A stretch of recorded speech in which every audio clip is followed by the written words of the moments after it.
Hey everybody, happy Monday. Now today we're going to talk about being emotionally mature. But before we jump into that, did you know that I offer a journal prompt every Tuesday and Friday through YouTube memberships? You can join today by clicking the blue button or the link in the description.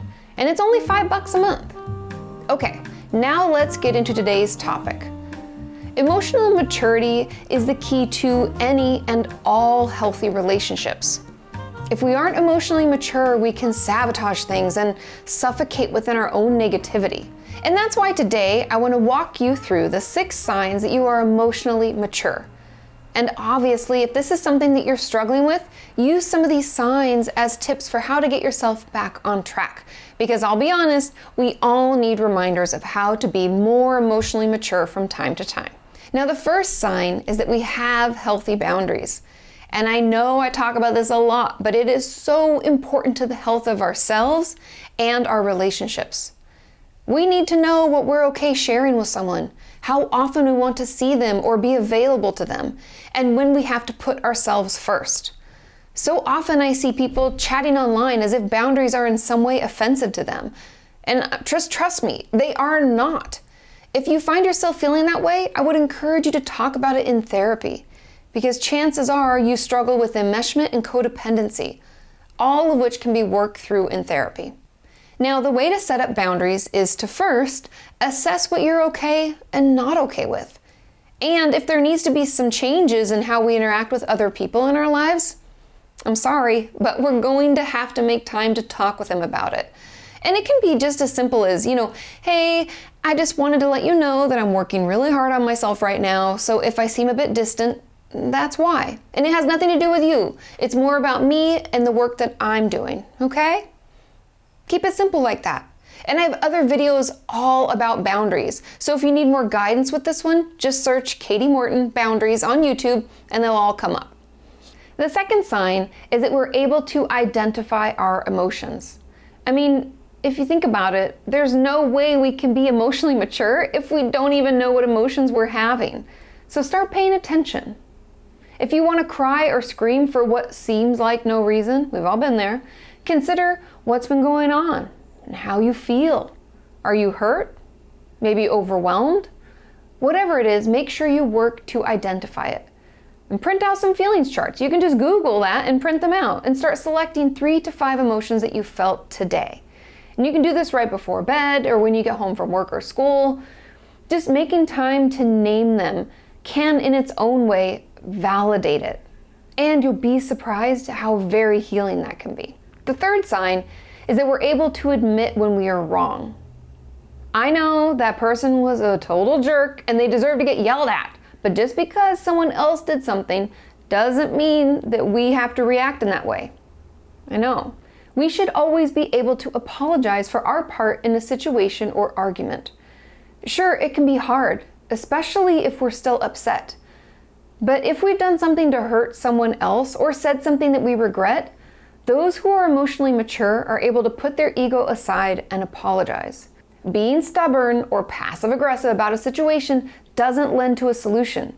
And just ignoring what happened and trying to move on doesn't work either. We're going to have to talk about it, admit when we're wrong or made a mistake, and work to repair any damage that was done to the relationship as a result. The fourth sign is that we are slow to react. And instead, we respond thoughtfully to difficult situations.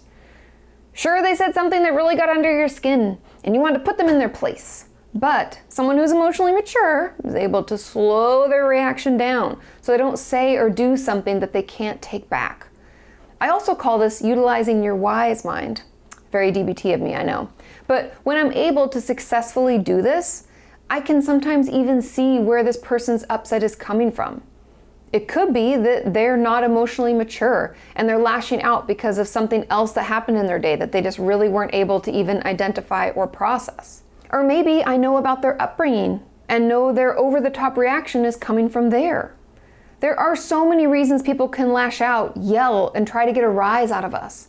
But if we are emotionally mature, we are able to slow down, assess the situation, and respond thoughtfully, which will actually prevent us from having to do number 3, admitting when we're wrong, as often. The fifth sign is that we can communicate our needs and upsets clearly.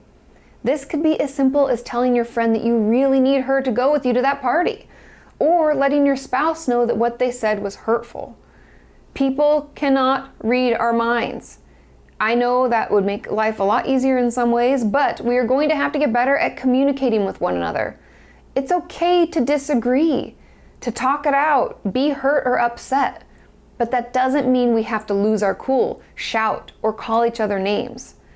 Instead, we talk about it, apologize when necessary, and work to repair. And that's why I put this sign kind of towards the end, because it kind of builds off the earlier ones.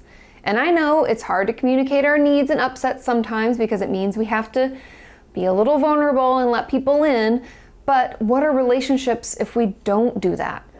And the sixth and final sign is that we're able to make decisions on our own. Emotionally mature people don't need others to tell them what to do. They know what they want, and they're able to express that. This could be as simple as deciding whether or not they want to go to that party, or as complicated as picking out the college they want to attend. Whatever it is, an emotionally mature person knows how they feel. Shout out to sign number 2, remember? They'll know what's okay and not okay for them, and then makes decisions based on their own wants and needs. And this doesn't mean that we're bullies in any way. It really just means that we have confidence in ourselves and don't have to look outside for that validation or acceptance. We're already giving that to ourselves each and every day. I hope you found this helpful. This is something I think is being talked about more and more, and I really just wanted to make sure that it was being done in a positive way. But as always, do you think I left any signs out? Are there other traits you think an emotionally mature person has? Let me know in those comments down below, and I will see you next time. Bye.